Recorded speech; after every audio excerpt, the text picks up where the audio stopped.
നമുക്ക് അടുത്ത സെക്ഷൻ സിയിലോട്ട് പോകാം. 3 മാർക്കിന്റെ 6 ചോദ്യങ്ങൾ എഴുതാനായിരുന്നു അതിൽ ഉണ്ടായിരുന്നത്. അങ്ങനെ 18ഓളം മാർക്ക് കിട്ടുന്ന സെക്ഷനാണ്. ഫസ്റ്റ് ക്വസ്റ്റ്യൻ വീണ്ടും എല്ലാ വർഷം ചോദിക്കുന്ന വെരി വെരി ഇമ്പോർട്ടന്റ് ക്വസ്റ്റ്യൻ ആണ്. ബിഗ് ബാങ് തിയറി, മഹാവിസ്ഫോടന സിദ്ധാന്തം. അതിന്റെ സ്റ്റേജസ് എഴുതാനാണ്. കാരണം അത് 3 മാർക്കിന്റെ ക്വസ്റ്റ്യൻ ആണ്. 3 സ്റ്റേജസ് ഉണ്ട് താനും. അപ്പോൾ ഇവിടെ നമുക്ക് ആ 3 സ്റ്റേജസ് 3 സ്റ്റേജസ് ഇവിടെ എഴുതാൻ സാധിക്കും കേട്ടോ. ഇത് നിങ്ങൾ പഠിച്ചിട്ടുള്ളതാണ് ഈ 3 സ്റ്റേജസ്. അപ്പൊ ഇതൊന്ന് നോക്കി വെച്ചേക്കാം. കാരണം ഇത് എങ്ങനെയാണെങ്കിലും 2 മാർക്കിനോ 3 മാർക്കിനോ എസ് ആയിട്ട് ചോദിക്കും. കഴിഞ്ഞ ബോർഡ് എക്സാമിന് എസ് ആയിട്ട് ചോദിച്ച ചോദ്യമാണ്. അപ്പൊ എല്ലാ വർഷവും ഒരു കണ്ടുവരുന്ന ഒരു ചോദ്യമാണ്. ഇനി ഇതൊന്നും അല്ലെങ്കിൽ 1 മാർക്കിന് ഇത് ആരാണ് കൊണ്ടുവന്നതെന്ന് ഒരു MCQ ആയിട്ടോ അല്ലാതെയൊക്കെ ചോദിക്കാം. എഡ്വിൻ ഹബിൾ ആണ് 1920. അപ്പൊ അങ്ങനെ അതുകൂടി ഒന്ന് ഓർത്തിരിക്കുക. അത് ഇമ്പോർട്ടന്റ് ക്വസ്റ്റ്യൻ ആയിരുന്നു. 19ാമത്തെ ചോദ്യമായ ബിഗ് ബാങ് തിയറി, മഹാവിസ്ഫോടന സിദ്ധാന്തത്തിന്റെ 3 സ്റ്റേജസ്. അടുത്തത് write a note on Indian desert, Indian മരുഭൂമിയെ കുറിച്ച് ഒരു കുറിപ്പ് എഴുതുക. ഇതിന് മുമ്പുള്ള കഴിഞ്ഞ വർഷത്തെ മോഡലിന് ചോദിച്ചൊരു ചോദ്യമായിരുന്നു മരുസ്ഥലി. ഇന്ത്യൻ മരുഭൂമിയെ മരുസ്ഥലി എന്ന് വിളിക്കാനുള്ള കാരണം എന്ത് എന്നത്. അപ്പൊ ഇന്ത്യൻ മരുഭൂമിയിൽ നിന്ന് എങ്ങനെയാണെങ്കിലും ഒരു ചോദ്യം അവർ ചോദിക്കാറുണ്ട്. ഈ വട്ടം ഡയറക്റ്റ് ആയിട്ട് അങ്ങ് ചോദിച്ചേക്കാണ് ഇന്ത്യൻ ഡെസേർട്ടിനെ പറ്റി. അപ്പോൾ അതിന്റെ നോട്ടും നിങ്ങളുടെ കയ്യിൽ ഉണ്ടായിരിക്കും. ഇവിടെ ഞാൻ കൊടുത്തിട്ടുണ്ട്. അത് പ്രധാനമായിട്ട് നിങ്ങൾക്ക് ഒരു 6 പോയിന്റോളം എഴുതാൻ സാധിക്കും. കാര്യം എവിടെയാണ് ഇതിന്റെ ലൊക്കേഷൻ, ഏത് ഭാഗത്തായിട്ട് വരും, അതുപോലെ തന്നെ അവിടുത്തെ മഴയുടെ സ്ഥിതി എന്താണ്. വളരെ കുറവാണ് അല്ലെ, 150 മില്ലിമീറ്റർ പെർ ഇയറൊക്കെ മഴ ലഭിക്കുന്നുള്ളൂ. അതുപോലെ തന്നെ അവിടുത്തെ കാലാവസ്ഥ എങ്ങനെയാണ്, എറിഡ് അല്ലെ, വരണ്ട കാലാവസ്ഥയാണ്, ഇവിടെ മരുസ്ഥലി എന്ന് അറിയപ്പെടുന്നു. ഇതൊക്കെ എഴുതാൻ നിങ്ങൾക്ക്. പിന്നെ നദിയുടെ കാര്യം എഴുതുകയാണെങ്കിൽ അവിടെ കൂടെ ഒഴുകുന്ന ഏക നദി എന്ന് പറയുന്നത് ലൂണിയാണ്. ഇത് പല രീതിയിൽ ചോദിക്കാം. വൺ വേർഡായിട്ട് ചോദിക്കാം. ഇങ്ങനെ ഇന്ത്യൻ ഡെസേർട്ടിനെ പറ്റി എഴുതുമ്പോൾ അതിനകത്ത് നിങ്ങൾക്ക് എഴുതി കാണിക്കാം. അല്ലാതെ മാപ്പിൽ ചോദിക്കാറുണ്ട്. രാജസ്ഥാനിലൂടെ ഒഴുകുന്ന നദി ഏത് എന്ന് ഈ വട്ടം ചോദിച്ചിട്ടുണ്ടായിരുന്നു എന്ന് തോന്നുന്നു. അങ്ങനെ നിങ്ങൾക്ക് മാർക്ക് ചെയ്യാം. കഴിഞ്ഞ വർഷമൊക്കെ ചോദിച്ച ചോദ്യമാണ്. ലൂണിയെ പറ്റി ചോദിക്കും. ഏതെങ്കിലും ഒരു റിവർ മാർക്ക് ചെയ്യാൻ ചോദിക്കും കേട്ടോ മാപ്പിൽ. എന്തായാലും മാപ്പ് അറ്റൻഡ് ചെയ്യുന്നവർ അപ്പോൾ റിവേഴ്സ് എല്ലാം ഒന്ന് നോക്കി വെച്ചേക്കാം. അപ്പൊ ഇങ്ങനെ ഒരു 6ഓളം പോയിന്റുകൾ നിങ്ങൾക്ക് ഇവിടെ എഴുതാൻ സാധിക്കും. അപ്പൊ ഇന്ത്യൻ ഡെസേർട്ട് ചോദിച്ച സ്ഥിതിക്ക് ഈ 3 മാർക്കിന് വേറെയും അടുത്ത എക്സാമിനെ ചോദിക്കാം. അതായത് നമ്മുടെ ഐലൻഡുകളെ പറ്റി, ഈ വട്ടം ഐലൻഡുകളെ പറ്റി ചോദിച്ചിരുന്നു. വേണമെങ്കിൽ 3 മാർക്കിന് ഐലൻഡ് മാത്രം ചോദിക്കാം, അല്ലെങ്കിൽ പ്ലെയിൻസ് ചോദിക്കാം. ഹിമാദ്രി, ഹിമാചൽ, സിവാലിക്സ്, നമ്മുടെ ഹിമാലയാസിന്റെ 3 ഡിവിഷൻ ചോദിച്ചിട്ടുണ്ട് ഇതിനു മുമ്പ്. അപ്പൊ അങ്ങനെയുള്ള ചോദ്യങ്ങളൊക്കെ നമുക്ക് ഇവിടെ പ്രതീക്ഷിക്കാം. അപ്പോൾ ഇന്ത്യൻ ഡെസേർട്ട് ആണ് ഈ വട്ടം ചോദിച്ചത്, പഠിക്കുക. അടുത്ത ക്വസ്റ്റ്യൻ എന്ന് പറയുന്നത് complete the table of erosional depositional land forms given in the bracket based on their agents of gradation. അതായത് ഇവിടെ 3 ഭൂരൂപീകരണ സഹായികളുടെ പേരും കൊടുത്തിട്ടുണ്ട്. അവയുടെ നിക്ഷേപ അതുപോലെ അപരതന ഭൂരൂപങ്ങൾ, ഇറോഷണൽ ലാൻഡ് ഫോംസും ഡെപ്പോസിഷൻ ലാൻഡ് ഫോംസും ബ്രാക്കറ്റിൽ കൊടുത്തിട്ടുണ്ട്. അപ്പൊ 6 ലാൻഡ് ഫോംസ് കൊടുത്തിട്ടുണ്ട് മുകളിൽ. അത് നമ്മൾ കൃത്യമായി ഇതിൽ ഏതാണ് ഇറോഷണൽ ഏതാണ് ഡെപ്പോസിഷൻ എന്ന് ഐഡന്റിഫൈ ചെയ്തിട്ട് എടുത്ത് എഴുതാനാണ്. ഇത് എല്ലാ വർഷവും ഇങ്ങനെ ഒരു ചോദ്യം കഴിഞ്ഞ ഒരു വർഷം മുതൽ പല എക്സാമുകൾക്കും ഇങ്ങനെ ഒരു ക്വസ്റ്റ്യൻ ഈ പാർട്ടിൽ നിന്ന് ചോദിക്കാറുണ്ട്. അതായത് ഈ ഒരു പാഠം ലാൻഡ് ഫോംസ് ആൻഡ് റെവല്യൂഷൻ എന്ന് പറഞ്ഞ പാഠത്തിൽ നിന്ന് ചോദിക്കാറുണ്ട്. ഇവിടെയും സെയിം അതുപോലെ തന്നെ ചോദിച്ചിരിക്കുകയാണ്. നമ്മൾ ആദ്യം ഇത് ഏതിന്റെ ആണെന്ന് ഐഡന്റിഫൈ ചെയ്യുക, ജസ്റ്റ് എന്നിട്ട് എടുത്ത് എഴുതുക, തെറ്റിക്കാതെ എഴുതുക. ഈ പാഠത്തിൽ നിന്ന് ഇങ്ങനെ ഒരു ചോദ്യം മസ്റ്റ് ആണ്, എപ്പോഴും ചോദിക്കാറുണ്ട്. ഒന്നെങ്കിൽ മാറ്റർ ഫോളോയിങ്, അല്ലെങ്കിൽ ഇങ്ങനെ എടുത്ത് എഴുതാനും, അല്ലെങ്കിൽ മറ്റേ സ്റ്റാലക്ടൈറ്റ് ചോദിച്ച പോലെ ചിത്രം തന്നിട്ടൊക്കെ ചോദിക്കാറുണ്ട്. നമുക്കിവിടെ ആദ്യം വിൻഡിന്റെ നോക്കാം. വിൻഡിന്റെ നമുക്കിവിടെ കാണുമ്പോഴേ മനസ്സിലാവും 2 ലാൻഡ് ഫോംസ് ഉള്ളതൊന്ന് സാൻഡ് ഡ്യൂൺസും ഉണ്ട്, അതുപോലെ തന്നെ മഷ്റൂം റോക്കും ഉണ്ട്. അതായത് മണൽക്കൂനയുണ്ട്, അതുപോലെ തന്നെ കൂൺ ശിലയും ഉണ്ട്. ഇത് കാണുമ്പോഴേ നമുക്കറിയാം മഷ്റൂം എന്ന് പറയുന്ന ആ ഷേപ്പിലോട്ട് എത്തുന്നത് ഇറോഷനിലൂടെയാണ്. ഇവിടെ നമുക്ക് എന്ത് എഴുതാം, മഷ്റൂം റോക്കിനെ ഇങ്ങോട്ട് എഴുതാം. മഷ്റൂം റോക്ക് ഒരു ഇറോഷണൽ ലാൻഡ് ഫോം ആണ് വിൻഡിൻ്റെത്. കൂൺശില.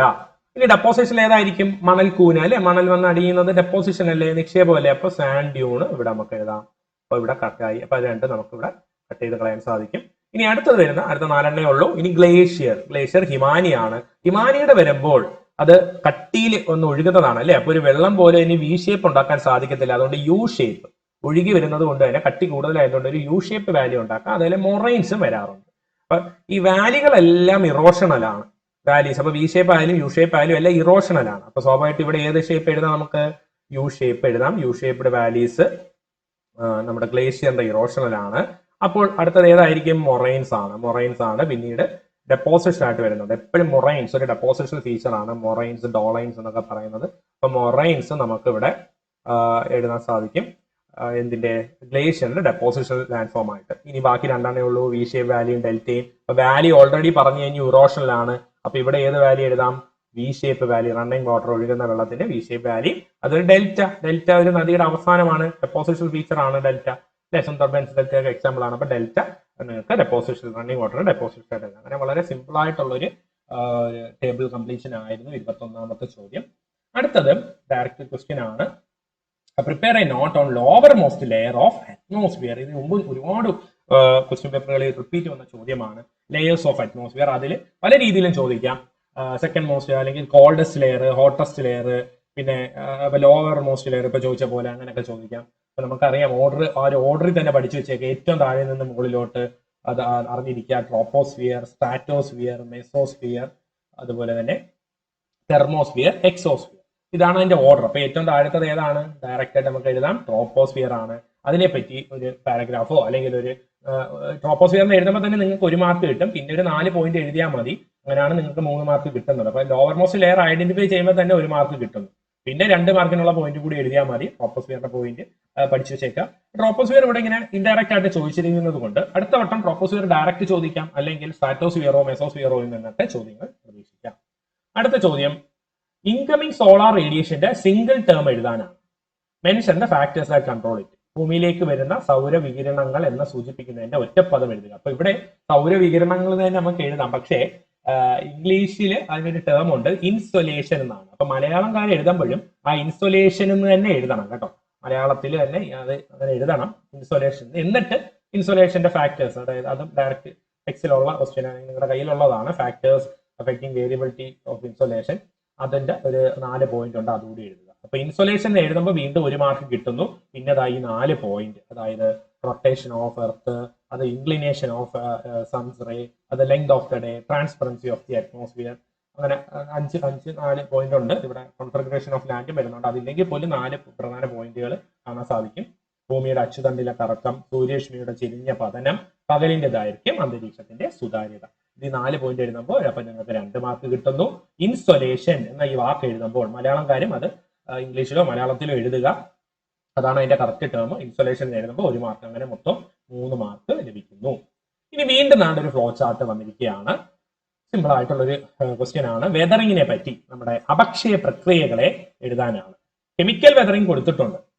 ഇത് നമ്മുടെ ചാനലിൽ മുമ്പ് ചെയ്തിട്ടുണ്ട് ഈ വീഡിയോ. അതല്ലാതെ ക്ലാസ്സിലൊക്കെ നിങ്ങൾ പഠിപ്പിക്കുമ്പോൾ ഓർത്തിരിക്കാൻ എളുപ്പം എന്ന് പറയുന്നത് സയൻസിന്റെ 3 ബ്രാഞ്ചസ് ഏതൊക്കെയാ? ഫിസിക്സ്, കെമിസ്ട്രി, ബയോളജി, അല്ലെ? അപ്പൊ ഇവിടെ നിങ്ങൾക്ക് ഓർക്കാൻ എളുപ്പമാണ്. Physics, physical weathering; chemistry, chemical weathering; biology, biological weathering. മലയാളത്തിലാണെങ്കിൽ എന്താണ്? ഭൗതിക ശാസ്ത്രം തന്നെ നമ്മൾ പറയുന്നത് ഫിസിക്സ്. അപ്പൊ ഭൗതിക അപക്ഷയം. രസതന്ത്രം എന്നാണ് അല്ലെ നമ്മൾ കെമിസ്ട്രി പറയുന്നത്. അപ്പൊ ഇവിടെ രസതന്ത്രത്തിലെ രാസപക്ഷയം, അത് ഓൾറെഡി ഇവിടെ തന്നിട്ടുണ്ട്. മറ്റേത് ബയോളജിയാണ്. അപ്പൊ നമ്മളതിനെ ജീവശാസ്ത്രം എന്നൊക്കെ വിളിക്കും. അപ്പൊ ഇവിടെ ജൈവം, ജീവം, ജൈവം എങ്ങനെ പറയാം? അപ്പൊ ജൈവ അപക്ഷയം. ഇത് മലയാളം നിങ്ങൾ പഠിച്ചിട്ടുള്ളതാണ്. മലയാളത്തിൽ അപക്ഷയം 3 എണ്ണം. അപ്പൊ മലയാളത്തിൽ ഇംഗ്ലീഷ് ആണെങ്കിലും അങ്ങനെ രീതിയിൽ ഓർത്തിരിക്കുക. Physical weathering, chemical weathering, biological weathering. ഇനി താഴെ കെമിക്കൽ വെതറിങ്ങിന്റെ ആണ് അവർ വീണ്ടും ഒരു സബ് ചാർട്ട് കൊടുത്തിരിക്കുന്നത്. അതിൽ 4 എണ്ണം ഫില്ല് ചെയ്യാനാണ്. അതിന് മൊത്തം 6 എണ്ണം, അതായത് 1/2 മാർക്ക് ഇൻറ്റു 6, അങ്ങനെ മൊത്തം 3 മാർക്ക് നിങ്ങൾക്ക് ഇവിടെ കിട്ടും. ഇതും നിങ്ങളുടെ ടെക്സ്റ്റിനകത്തും ഗൈഡിനകത്തൊക്കെ ഉള്ളതാണ്. ഇതിന്റെ ബാക്കി സബ് ബ്രാഞ്ചസ് ഏതൊക്കെയാണ്? അല്ലെങ്കിൽ രാസിക അപക്ഷയത്തിന്റെ സൊല്യൂഷൻ വരിക. അപ്പൊ നമുക്ക് ഇവിടെ സിയിൽ എന്ത് എഴുതാം? സൊല്യൂഷൻ അഥവാ സംലയനം എഴുതാം. മലയാളത്തിൽ സംലയനം എന്ന് എഴുതാം. ഡി എന്ന് പറയുന്നത് കാർബണേഷൻ ആണ്. കാർബണേഷൻ അല്ലെങ്കിൽ കാർബണീകരണം. കാർബണേഷൻ എഴുതാം ഇവിടെ, കാർബണേഷൻ. അതുപോലെ ഇ എന്തെഴുതാം? ഹൈഡ്രേഷൻ എഴുതാം. ഹൈഡ്രേഷൻ അഥവാ ജലീകരണം, ഹൈഡ്രേഷൻ എഴുതാം. ഓക്സിഡേഷൻ ഇവിടെ കൊടുത്തിട്ടുണ്ട്, ഓക്സീകരണം കൊടുത്തിട്ടുണ്ട്. അപ്പൊ മറ്റേത് എന്തായിരിക്കും? റിഡക്ഷൻ ആണ്, ന്യൂനീകരണം. എഫ് എന്താണ്? റിഡക്ഷൻ ആണ്, ന്യൂനീകരണം. അങ്ങനെ ഈ 4 എണ്ണം ഇവിടെ എഴുതാം. ഇവിടെ ബയോളജിക്കൽ വെതറിംഗ് എന്ന് എഴുതാം. ബയോളജിക്കൽ വെതറിംഗും ആദ്യത്തത് ഫിസിക്കൽ വെതറിംഗും. ഇത്ര എഴുതുമ്പോൾ തന്നെ നിങ്ങൾക്ക് 6 മാർക്ക് കിട്ടും. 1/2 മാർക്കാണ് ഒന്നിന്. അപ്പൊ ഏതെങ്കിലും ഒന്ന് തെറ്റിപ്പോയാൽ 1/2 മാർക്കേ പോകത്തുള്ളൂ. കൃത്യമായി പഠിച്ചു കഴിഞ്ഞാൽ നിങ്ങൾക്ക് ഫുൾ മാർക്ക് ഇവിടെ സ്കോർ ചെയ്യാൻ സാധിക്കും. ഇതായിരുന്നു 24ാമത്തെ ചോദ്യം. ഇനി അടുത്ത ചോദ്യം 25 വീണ്ടും ഡയറക്റ്റ് ആയിട്ട് ചോദിച്ചേക്കുന്നതാണ് കൺവെക്ഷൻ, കണ്ടക്ഷൻ. ഇത് പല രീതിയിൽ ചോദിക്കാം. കഴിഞ്ഞ വർഷമൊക്കെ ചോദിച്ചത് different forms of heating and cooling of atmosphere ആണ്. അന്തരീക്ഷം ചൂടാകുകയും തണുക്കുകയും ചെയ്യുന്ന വിവിധ പ്രക്രിയകൾ ഏതെല്ലാമാണ് എന്ന് ചോദിക്കും. അപ്പൊ ഇവിടെ 2 എണ്ണം കൂടി വരും. ഇനി ഏതൊക്കെയാണ്? അഡ്വെക്ഷനും വരും, റേഡിയേഷനും വരും. അത് ഇവിടെ ഇല്ല, അതുകൂടി എഴുതുമ്പോൾ കറക്റ്റ് ആവും. അപ്പൊ ഇവിടെ കണ്ടക്ഷൻ, കൺവെക്ഷൻ ആണ് ചോദിച്ചിരിക്കുന്നത്. സംവഹനം, സംനയനം.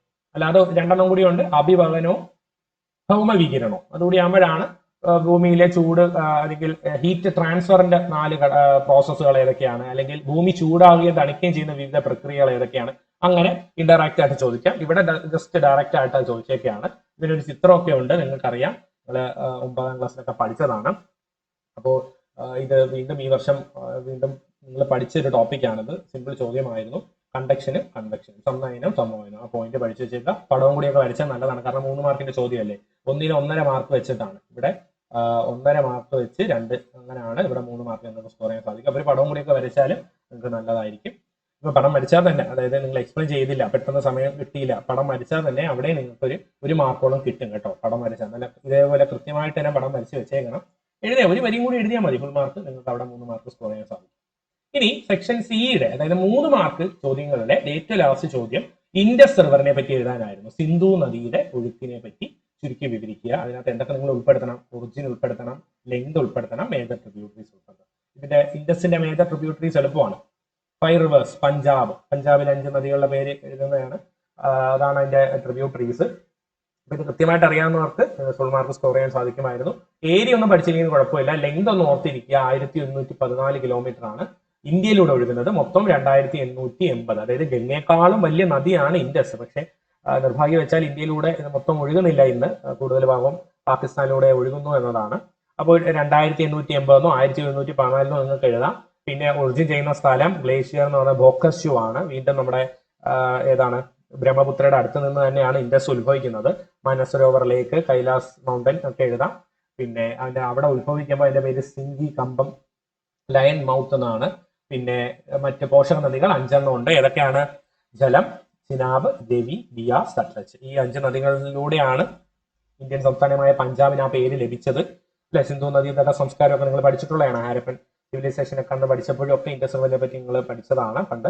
അപ്പോൾ ഈ 3 പോയിന്റുകളെ ഒന്ന് വിവരിച്ചിട്ട്, അല്ലെങ്കിൽ ഇതേപോലെ തന്നെ ഒരു പാരഗ്രാഫിലാക്കി എഴുതിയാൽ തന്നെ നിങ്ങൾക്ക് അവിടെ ഫുൾ മാർക്ക് സ്കോർ ചെയ്യാൻ സാധിക്കുമായിരുന്നു. ഇപ്പോൾ ഇൻഡസ് റിവർ ചോദിച്ച സ്ഥിതിക്ക് വേറെ ഏതൊക്കെ ചോദിക്കാം? ഗംഗ ചോദിക്കാം, ബ്രഹ്മപുത്രയെ ചോദിക്കാം. അതേപോലെ പെൻസുലർ റിവേഴ്സിന് അങ്ങനെ എഴുതാനായിട്ട് അധികം ചോദിക്കാറില്ല. നേരത്തെ നമ്മൾ കണ്ടണക്ക് മാച്ച് ദ ഫോളോയിങ് ഒക്കെ ഉപദ്വീപീയ നദികളിൽ നിന്ന് ചോദിക്കാറുള്ളൂ. ഒരു എഴുതാനായിട്ട് കഴിഞ്ഞ വർഷം ഗംഗ റിവേഴ്സസ് ചോദിച്ചിരുന്നു. ഗംഗയാണെങ്കിൽ പോലും ഇതേപോലെ ലെങ്ത്, ഒറിജിൻ, ട്രിബ്യൂട്ടറീസ്, പോഷക നദികൾ, ഇവിടെ പേരൊക്കെ ഒന്ന് ഓർത്തിരിക്കുക. ഇനി നമുക്ക് ലാസ്റ്റ് സെക്ഷൻ 4 മാർക്കിന്റെ സെക്ഷനിലോട്ട് പോകാം.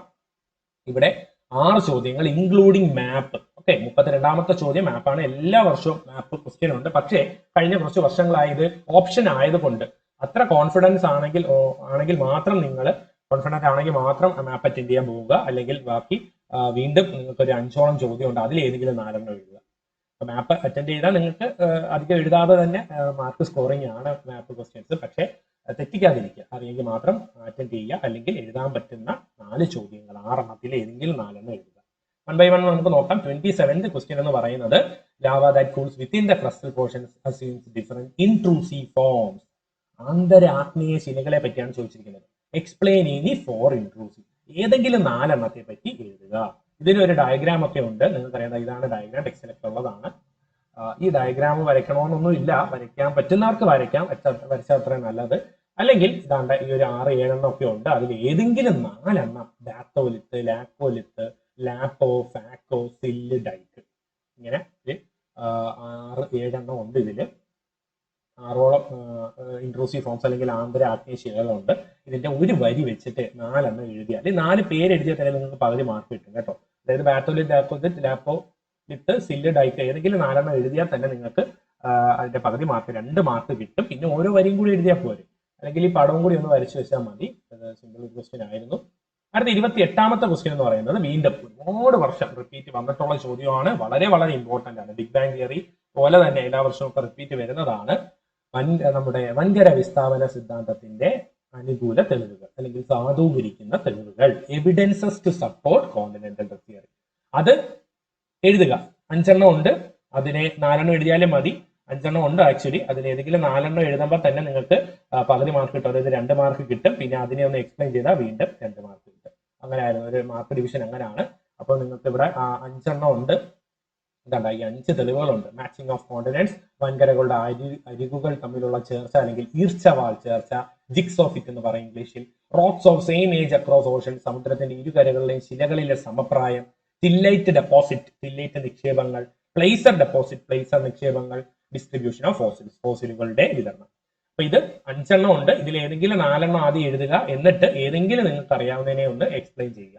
അപ്പൊ നിങ്ങൾക്ക് എത്ര മാർക്ക് കിട്ടും? 4 മാർക്ക് കിട്ടും. ഇത് മിക്ക എക്സാംസിനും 2 മാർക്സോ 3 മാർക്സോ 4 മാർക്സോ എവിടെയെങ്കിലും നിങ്ങൾക്ക് പ്രതീക്ഷിക്കാവുന്ന ഒരു ചോദ്യമാണ് വൻകര വിസ്ഥാപന സിദ്ധാന്തം. ഇത് ആര് കൊണ്ടുവന്നു? Alfred Baker. ഓക്കെ, അപ്പൊ അതെല്ലാം ഒന്ന് പരിശോധിച്ച് വെക്കുക. അടുത്തത് ഇടയ്ക്കിടയ്ക്ക് ചോദിക്കുന്ന ഒരു ചോദ്യമാണ്. അതായത് കഴിഞ്ഞ വർഷം ചോദിച്ചാൽ ഈ വർഷം ചോദിക്കില്ല, അങ്ങനെയുള്ള ഒരു ക്വസ്റ്റ്യനാണ് ഈ സൈക്ലോണുകളുമായിട്ട് ബേസ് ചെയ്തിട്ടുള്ളത്. ഇവിടെ ട്രോപ്പിക്കൽ സൈക്ലോണിനെ എക്സ്ട്രാ ട്രോപ്പിക്കൽ സൈക്ലോണിനെ ഡിസ്റ്റിംഗ്വിഷ് ചെയ്യാനാണ്, രണ്ടിനും താരതമ്യം ചെയ്ത് അല്ലെങ്കിൽ സവിശേഷതകൾ എഴുതാനാണ്. 2 മാർക്ക് ട്രോപ്പിക്കൽ സൈക്ലോണിന് ടെമ്പറേറ്റ് ആണ്, എക്സ്ട്രാ ട്രോപ്പിക്കൽ അല്ലെങ്കിൽ ടെമ്പറേറ്റ്, എക്സ്ട്രാ ട്രോപ്പിക്കൽ അല്ലെങ്കിൽ മിതോഷ്ണ ചക്രവാതങ്ങൾ, 2 മാർക്ക്. അങ്ങനെ 2 ആയിട്ടാണ് അവിടെ മാർക്ക് ഡിവിഷൻ വരുന്നത്. ഇത് നിങ്ങളുടെ ഗൈഡിന്റെ ടെക്സ്റ്റിലുള്ള ഒരു ക്വസ്റ്റ്യൻ ആണ്. ഇത് നിങ്ങൾക്ക് എങ്ങനെ സിമ്പിൾ ആയിട്ട് പഠിക്കാൻ പറ്റുമോ, അതായത് ഒരു 4 പോയിന്റ് വീതം അല്ലെങ്കിൽ ഒരു 3 പോയിന്റ് വീതം രണ്ടിലൊന്ന് പഠിച്ചു വെച്ചേക്കുക. കാണുന്ന സ്ഥലം അറിയുന്നതിനെ എഴുതാം. ട്രോപ്പിക്കൽ ഏരിയയിൽ, സബ് ട്രോപ്പിക്കൽ അല്ലെങ്കിൽ എക്സ്ട്രാ ട്രോപ്പിക്കൽ, ടെമ്പറേറ്റ് റീജിയനിലുമാണ്, മിതോഷ്ണ മേഖലയിലുമാണ്. ഇതിന് പിന്നെ പലതിനും പേരൊക്കെ ഉണ്ട്. ട്രോപ്പിക്കൽ സൈക്ലോൺസിനാണ് വിവിധ പേരുകൾ, ഹുറിക്കെയിൻസ്, ലീലീസ്, ടൈഫൂൺസ് എന്നൊക്കെ പറഞ്ഞ പേരിൽ അറിയപ്പെടും. മറ്റേതിന് കരയിലാണ് കൂടുതലും ഉണ്ടാവുന്നത്. ആന്റി ക്ലോക്ക് വൈസ്, ഇത് ക്ലോക്ക് വൈസ്. ഇതിനൊരു ചാർട്ട് ഉണ്ട്, നിങ്ങൾക്ക് കാണാൻ ടെക്സ്റ്റിലൊക്കെ ഉള്ളതാണ്. ഒരു ഡിസ്റ്റിങ്ഷൻ ചാർട്ടൊക്കെ ഉണ്ട്. അപ്പൊ അത് വെച്ചൊക്കെ പഠിച്ചു കഴിഞ്ഞാൽ ഒന്നിന്റെ നേരെ വിപരീതമായിരിക്കും മറ്റേ പോയിന്റ്. അങ്ങനെയൊക്കെ നിങ്ങൾക്ക് ഓർത്തിരിക്കാൻ സാധിക്കും. അടുത്തത് കഴിഞ്ഞ വർഷമൊക്കെ ചോദിക്കുന്ന ചോദ്യമാണ് ക്ലൗഡുകളെ പറ്റി. ഇത് തന്നെ വേറെ രീതിയിൽ ചോദിക്കാം. ഘനീഭവിക്കൽ രൂപങ്ങൾ, കണ്ടൻസേഷൻ ഫോംസ് അല്ലെങ്കിൽ ഫോംസ് ഓഫ് കണ്ടൻസേഷൻ, അതിൽ ക്ലൗഡ് വരുന്നുണ്ട്, അങ്ങനെയും ചോദിക്കാറുണ്ട്. ഫോഗ്, മിസ്റ്റ്, ഡ്യൂ, അതൊക്കെ രീതി അങ്ങനെ ചോദിക്കും. അല്ലെങ്കിൽ ക്ലൗഡിനെ പറ്റി ചോദിക്കും. ഇവിടെ ക്ലൗഡിനെ പറ്റിയാണ്. ക്ലൗഡിന്റെ രൂപങ്ങൾ, ഹൈറ്റ്, എക്സ്പെൻസ്, ഡെൻസിറ്റി, ട്രാൻസ്പെറൻസിയുടെ അടിസ്ഥാനത്തിൽ മേഘങ്ങളെ 4 വിഭാഗങ്ങളായി തരംതിരിക്കുന്നുണ്ട്. അതിനെ വിശദീകരിക്കുക എന്നതാണ്. ഇതും നിങ്ങളുടെ വീഡിയോയിലെ ടെക്സ്റ്റിലൊക്കെ ഉള്ള ക്വസ്റ്റ്യൻ ആണ്. ഇതിനകത്തൊക്കെ നമ്മുടെ വീഡിയോ പോസ് ചെയ്തിട്ട് നിങ്ങൾക്ക് ഇതിന്റെ ഉത്തരങ്ങൾ എഴുതിയെടുക്കാം കേട്ടോ. നിങ്ങൾ വീഡിയോ കാണുന്നവർ ഇതിനകത്ത് എക്സ്ട്രാ ട്രോപ്പിക്കലിന്റെ ഒക്കെ പോയിന്റുകളുണ്ട്. ജസ്റ്റ് വീഡിയോ പോസ് ചെയ്തിട്ട് നിങ്ങൾക്ക് ഇതിന്റെ ഉത്തരങ്ങൾ എഴുതിയെടുക്കാവുന്നതാണ്. ഇതിൽ തന്നെ ട്രോപ്പിക്കൽ സൈക്ലോൺസിന്റെ പോയിന്റ്സ് ഒക്കെ ഇവിടെ വരുന്നുണ്ട്. രൂപം കൊള്ളുന്നതിന് അനുകൂലമായ സാഹചര്യങ്ങളൊക്കെ ഇവിടെ വരുന്നുണ്ട്. അതൊക്കെ നിങ്ങൾക്ക് പോസ് ചെയ്ത് എഴുതിയെടുക്കാം. അതിപ്പോ ക്ലൗഡിന്റെ ചോദ്യത്തിലോട്ട് വരുമ്പോൾ 4 ഉണ്ട്. ഏതൊക്കെയാണ്? സിറസ്, മലയാളത്തിൽ അങ്ങനെ തന്നെയാണ്, ക്യുമുലസ്, സ്ട്രാറ്റസ്, നിംബസ്. താഴെ ഇതിന്റെ മലയാളം കൊടുത്തിട്ടുണ്ട്. ഇതിന്റെ നോട്ട് കയ്യിലില്ലാത്തവർ ഇത് പോസ്റ്റ് ചെയ്ത് എഴുതിയെടുക്കുക. ഇതിന്റെ ഹൈറ്റ്, അതുപോലെ തന്നെ അതിന്റെ രൂപങ്ങൾ എങ്ങനെയാണ് അല്ലെ. നിംബസ് മഴമേഘങ്ങളാണ് നിംബസ്. അതുപോലെ സ്ട്രാറ്റസ് എന്ന് പറയുമ്പോൾ പേരിൽ തന്നെയുണ്ട്, സ്ട്രാറ്റ പാളികളായി കാണപ്പെടുന്നു. ക്യുമുലസ് കോട്ടൺ വൂൾ അല്ലെങ്കിൽ പഞ്ഞിക്കെട്ട് പോലെ കാണപ്പെടുന്നു. സിറസ് ഏറ്റവും ഉയരമുള്ള മേഘങ്ങളാണ് സിറസ് മേഘങ്ങൾ. ഇതിന്റെ പോയിന്റ് കൂടി എഴുതുക. 4 മാർക്കിന്റെ ചോദ്യമാണ്, ആയിരുന്നു. ഇനി 31ാമത്തെ ചോദ്യം എന്ന് പറയുന്നത് നമ്മൾ നേരത്തെ ഒന്ന് സൂചിപ്പിച്ചതാണ്. ഇപ്പോൾ ഇന്ത്യയിൽ ഏതെങ്കിലും ഒരു ജിയോഗ്രഫി ഡിവിഷനെ പറ്റി ചോദിക്കാറുണ്ട്. നേരത്തെ ഡെസേർട്ട് ചോദിച്ചു. അതേ പോലെ തന്നെ ഈ വർഷം നമ്മുടെ വീണ്ടും ഒരു ലാൻഡ് ഫോംസിനെ പറ്റി ചോദിച്ചേക്കാണ്. ഇന്ത്യയുടെ ഒരു ജിയോഗ്രഫി ഡിവിഷനെ പറ്റി ചോദിച്ചേക്കാണ്. 2 സീയിലെയും, അതായത് നമുക്ക് ഇന്ത്യക്ക് 3 സൈഡും വാട്ടർ ആണല്ലോ. താഴെ ഇന്ത്യൻ ഓഷൻ, നമ്മുടെ കേരള കോസ്റ്റ്, നമ്മുടെ വെസ്റ്റേൺ കോസ്റ്റിന്റെ അവിടെ അറേബ്യൻ സീ ഉണ്ട്, ഈസ്റ്റേൺ കോസ്റ്റിന്റെ അവിടെ ബേ ഓഫ് ബംഗാൾ ഉണ്ട്. അപ്പൊ ഇവിടെ ഉള്ള ഈ ഐലൻഡുകളെ പറ്റി എഴുതാനാണ് ചോദിച്ചിരിക്കുന്നത്. അതായത് പറ്റി ഐലൻഡ് ഗ്രൂപ്പുകൾ എന്ന വഴി ഇൻഡയറക്റ്റ് ആയിട്ട് ചോദിച്ചേക്കാണ്. നമ്മളപ്പോൾ അവിടെ ആദ്യം ലക്ഷദ്വീപ് എന്നും ആൻഡമാൻ എന്നും ഒന്ന് മെൻഷൻ ചെയ്യുക, എന്നിട്ട് അവയെ പറ്റി എഴുതുക. ഇതും ഡയറക്റ്റ് ആയിട്ട് നിങ്ങളുടെ ടെക്സ്റ്റിലൊക്കെ ഉള്ള ക്വസ്റ്റ്യൻ ആണ്. അതാണ്ട് ഇവിടെ കൊടുത്തിട്ടുണ്ട്. അതിന്റെ പോയിന്റുകൾ വേണ്ടവർ പോസ്റ്റ് ചെയ്തിട്ട് അതിന്റെ പോയിന്റുകൾ എഴുതിയെടുക്കുക. അതിനകത്ത് ഒരു 2 3 പോയിന്റ് വെച്ച് എഴുതിയാൽ മതി. കാരണം നിങ്ങൾ നമ്മുടെ ഐലൻഡുകളുടെ പേര് എഴുതുമ്പോൾ തന്നെ നിങ്ങൾക്ക് അതിൽ പകുതി 1 മാർക്കോളം കിട്ടുന്നു. പിന്നെ 3 മാർക്കിന് നിങ്ങൾ ഒരു 2 3 പോയിന്റ് വെച്ചൊക്കെ എഴുതിയാൽ മതി. ഇത് ഡയറക്റ്റ് ആയിട്ട് ഒരു ക്വസ്റ്റ്യൻ ആയിരുന്നു. ഇത്രയുമാണ് എഴുതാനുള്ള ചോദ്യങ്ങൾ ഈ കഴിഞ്ഞ എക്സാമിനുള്ളത്. ഇനി നമുക്ക് ഏറ്റവും ലാസ്റ്റ് ക്വസ്റ്റ്യൻ എന്ന് പറയുന്നത് ഓറാണ്. എങ്കിലും നമുക്ക് അറ്റൻഡ് ചെയ്യാം. അറിയാവുന്നവർക്ക്, കോൺഫിഡന്റ് ഉള്ളവർക്ക് എല്ലാം അറ്റൻഡ് ചെയ്യാവുന്നതാണ് മാത്ത് ക്വസ്റ്റ്യൻസ്. അല്ലെങ്കിൽ സ്കിപ്പ് ചെയ്യാം. കാരണം 6 ചോദ്യത്തിൽ 4 എഴുതിയാൽ മതിയായിരുന്നു. 32ാമത്തെ ചോദ്യം മാപ്പാണ്. നമുക്ക് ജസ്റ്റ് ആൻസേഴ്സും എവിടെയൊക്കെ വരുമെന്നും മാപ്പിൽ മാർക്ക് ചെയ്ത് നോക്കാം. അപ്പൊ ഫസ്റ്റ് ക്വസ്റ്റ്യൻ എ എന്ന് പറയുന്നത് എ വോൾക്കാനിക് ഐലൻഡ് ഇൻ ഇന്ത്യയിലെ ഒരു അഗ്നിപർവ്വത ദ്വീപ്. അപ്പൊ ഈ മാപ്പിൽ ഐലൻഡ് ഇല്ല. നിങ്ങൾക്ക് കിട്ടുന്ന മാപ്പിൽ ഐലൻഡ് ആണ്. ഇവിടെ ആരുണ്ട്? ആൻഡമാൻ ആൻഡ് നിക്കോബാർ ഇവിടെ ഇങ്ങനെ കിടപ്പുണ്ട്. ഇങ്ങനെ ആൻഡമാൻ ആൻഡ് നിക്കോബാർ ഇവിടെ ഉണ്ട്. ഇവിടെ അതുപോലെ തന്നെ ലക്ഷദ്വീപും ഇവിടെ കാണും. നിങ്ങൾക്ക് തരുന്ന മാപ്പിൽ എന്തായാലും ഐലൻഡ് കാണും. അപ്പോൾ ഇതിലെ ഐലൻഡ് എന്നാണ് ചോദിച്ചേക്കുന്നത്. ഐലൻഡിന്റെ പേര് ബാരൻ ഐലൻഡ് ആണ്. ആൻഡമാനിലാണ് ബാരൻ. ആൻഡമാൻ ആൻഡ് നിക്കോബാറിൽ വരുന്നതാണ് ബാരൻ ഐലൻഡ്. അപ്പോൾ ആൻഡമാൻ ആൻഡ് നിക്കോബാർ എന്ന് എഴുതിയവർക്കും മാർക്ക് കൊടുക്കാം. കാരണം അത് ആൻഡമാനിലാണല്ലോ. ആൻഡമാൻ ആൻഡ് നിക്കോബാർ എന്ന ഗ്രൂപ്പിൽ വരുന്നത് കൊണ്ട്. അപ്പോൾ ബാരൻ ഐലൻഡ് ആണ് അതിന്റെ ഉത്തരം വരുന്നത്. അപ്പോൾ എ ബാരൻ ഐലൻഡ്. നിങ്ങൾ ആൻഡമാൻ ആൻഡ് നിക്കോബാറിന്റെ ഏതെങ്കിലും ഒരു ദ്വീപിൽ മാർക്ക് ചെയ്താൽ മതി. കൃത്യമായിട്ട് അവിടെ നമ്മൾ മാർക്ക് ചെയ്തില്ലെങ്കിൽ പ്രശ്നമില്ല. ആൻഡമാനിൽ തന്നെ മാർക്ക് ചെയ്യണമെന്നേ ഉള്ളൂ. അപ്പോൾ ബാരൻ ഐലൻഡ് വരുന്നുണ്ട്. അടുത്ത ചോദ്യം എന്ന് പറയുന്നത് B the straight which separates India from Sri Lanka. ഇന്ത്യയെ ശ്രീലങ്കയിൽ നിന്നും വേർതിരിക്കുന്ന കടലിടുക്ക് ഏതാണ്? ഇവിടെ ശ്രീലങ്കയുടെ ഒരു പോർഷൻ വരും. ഞാൻ ശ്രീലങ്കയിൽ കാണിച്ചിട്ടില്ല.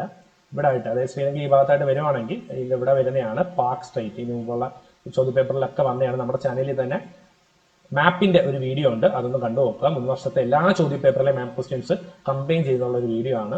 ഇവിടെ ചോദിച്ചിരിക്കുന്നത് ഇന്ത്യക്ക് ശ്രീലങ്കയ്ക്ക് ഇടയിലുള്ള കടലിടുക്ക് വളരെ സിമ്പിൾ ആണ്. PALK ആണ്, പാക് സ്ട്രൈറ്റ് ആണ്. അതിന്റെ ഇടയിൽ തന്നെ വരയ്ക്കുക.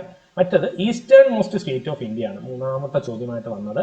കിഴക്കേ അറ്റത്തുള്ള സംസ്ഥാനം. അപ്പോൾ നിങ്ങൾ എപ്പോഴും കിഴക്ക്, പടിഞ്ഞാറ്, വടക്ക്, തെക്ക്, അതായത് നോർത്ത്, ഇതാണ് എപ്പോഴും എല്ലാ മാപ്പും നോർത്ത് ഓറിയന്റഡ് ആയിരിക്കും കേട്ടോ. അപ്പൊ നോർത്ത് ഏതാണെന്ന് അറിഞ്ഞിരിക്കാം. നോർത്തിന് നേരെ താഴെ ആയിരിക്കുമല്ലോ, അപ്പോൾ സൗത്ത് ഓപ്പോസിറ്റ് സൗത്ത് വരും. എപ്പോഴും നിങ്ങൾ ഏത് മാപ്പ് നോക്കിയാലും നിങ്ങളുടെ വലത്തേ സൈഡ്, അതായത് ഈ സൈഡ്, വലത്തേ സൈഡ് ആയിരിക്കും ഈസ്റ്റ്. അപ്പൊ ഈ സൈഡ് ഏതായിരിക്കും? വെസ്റ്റ്. ഇങ്ങനെ ഒരു ബോധം, എപ്പോഴും ഒരു ദിശാബോധം ഉണ്ടായിരിക്കണം. അപ്പൊ ഇവിടെ ഈസ്റ്റേൺ മോസ്റ്റ് സ്റ്റേറ്റ് എന്ന് പറയുമ്പോൾ മറന്നു പോകരുത്, അതായത് ഇന്ത്യയിൽ ആദ്യമായി സൂര്യൻ ഉദിക്കുന്ന ഒക്കെ സംസ്ഥാനമാണ് അരുണാചൽ പ്രദേശ്. അപ്പൊ സിയുടെ ഉത്തരം അരുണാചൽ പ്രദേശാണ്. ഞാൻ ഈ മാർക്ക് ചെയ്ത സ്ഥലമാണ് അരുണാചൽ പ്രദേശ്. ഓക്കെ, അരുണാചൽ പ്രദേശ് ഈ സ്റ്റേറ്റ് ആണ് കേട്ടോ. ഞാൻ ഈ ഷെയ്ഡ് ചെയ്തിട്ടേക്കുന്നത് ഈ സ്റ്റേറ്റ് ആണ് Arunachal Pradesh. Eastern most state Arunachal പ്രദേശാണ്. അപ്പൊ നിങ്ങൾ തന്നെ പറഞ്ഞ് ഏതായിരിക്കും വെസ്റ്റേൺ മോസ്റ്റ് സ്റ്റേറ്റ്? ഗുജറാത്താണ്. വെസ്റ്റേൺ മോസ്റ്റ് സ്റ്റേറ്റ് ഏതാണ്? ഗുജറാത്താണ്. ഇവിടെ നമുക്ക് ആവശ്യമില്ല, എങ്കിലും ചിലപ്പോൾ ഈസ്റ്റേൺ മോസ്റ്റ് ചോദിച്ചതെങ്കിൽ വെസ്റ്റേൺ മോസ്റ്റ് ചോദിക്കാം. അങ്ങനെ അതേപോലെ സദേൺ ടിപ്പ് ചോദിക്കാം, അത് കന്യാകുമാരിയാണ് സദേൺ ടിപ്പ്.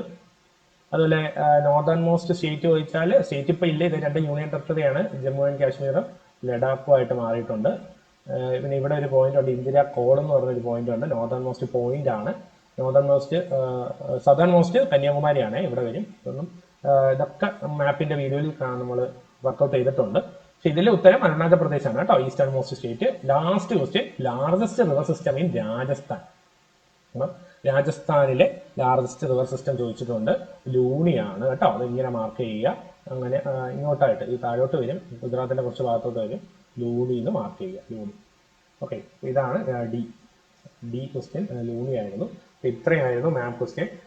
അപ്പോൾ ഏതെങ്കിലും റിവർ കേട്ടോ, ചിലപ്പോൾ ഗംഗ, യമുനയൊക്കെ മാർക്ക് ചെയ്യാൻ ചോദിക്കും. ഗോദാവരി മിക്കപ്പോഴും ചോദിക്കുന്നതാണ്. ഗോദാവരി, ലോങ്ങസ്റ്റ് പെൻസുലാർ റിവർ എന്ന് പറഞ്ഞാൽ ഗോദാവരി ചോദിക്കാറുണ്ട്. ഏകദേശം ഈ ഭാഗത്തായിട്ട് ഇങ്ങനെ വരുന്നതാണ് ഗോദാവരി. പിന്നെ മാപ്പ് അപ്പം റിവേഴ്സ് എല്ലാം ഒന്ന് നോക്കി വെച്ചേക്കുക. ഏതെങ്കിലും ഒരു റിവർ മിക്കപ്പോഴും ചോദിക്കാറുണ്ട്. ഇതായിരുന്നു ലാസ്റ്റ് ക്വസ്റ്റ്യൻ ആയ മാപ്പ് ക്വസ്റ്റ്യൻ. നാലെണ്ണം കൃത്യമായി മാർക്ക് ചെയ്യുന്നവർക്ക് 4 മാർക്ക് കിട്ടുമായിരുന്നു. എന്തെങ്കിലും ഡൗട്ട് ഉണ്ടെങ്കിൽ അത് അറ്റൻഡ് ചെയ്യാൻ പോകരുത്. കാര്യം എഴുതിയാൽ നിങ്ങൾക്ക് ചിലപ്പോൾ 4 മാർക്ക് കിട്ടും, 3 മാർക്ക് കിട്ടും. മാപ്പ് തെറ്റിച്ച 2 കിട്ടിയ 2 മാർക്കേ നമുക്ക് ശരിയാക്കിയാൽ തരാൻ പറ്റും. 3 ആക്കിയ 3, അങ്ങനെ തെറ്റിക്കഴിഞ്ഞാൽ മാർക്ക് കിട്ടൂല മാപ്പിന്. അതുകൊണ്ട് കോൺഫിഡൻസ് ആണെങ്കിൽ മാത്രം മാപ്പ് അറ്റൻഡ് ചെയ്യുക, അല്ലെങ്കിൽ സ്കിപ്പ് ചെയ്യുക. ഓക്കെ, സോ ഇത്രയുമായിരുന്നു ഈ കഴിഞ്ഞ സെക്കൻഡ് ടേം ജോഗ്രഫി എക്സാമിന് ചോദിച്ച ചോദ്യങ്ങളുടെ എല്ലാ ഉത്തരം. നമ്മൾ വളരെ ബ്രീഫായിട്ട് തന്നെ എല്ലാം ഒന്ന് നോക്കിയിരുന്നു. പിന്നെ ഇതിൻ്റെയൊക്കെ ഡീറ്റെയിൽ ആയിട്ടുള്ള പലതിൻ്റെയും മുൻവർഷ ചോദ്യങ്ങളിൽ, ചോദ്യപേപ്പർ ഡിസ്കഷനകത്തും 50 ചോദ്യത്തിൻ്റെ 2 വീഡിയോ ഒക്കെ നമ്മുടെ ചാനലിൽ ചെയ്തിട്ടുണ്ട്. അതിനകത്തും ഒക്കെ വിശദമായിട്ട് പറയുന്നുണ്ട്. അപ്പോൾ ആ വീഡിയോസ് ഇതിൻ്റെ കൂടെ കാണുക. ഇതും തെറ്റിയ കുട്ടികൾ, ഇതിൻ്റെ ഉത്തരങ്ങളൊക്കെ ഡൗട്ടുള്ളവരോ തെറ്റിയവരോ ഒക്കെ ഇത് കണ്ടൊന്ന് പഠിക്കുക.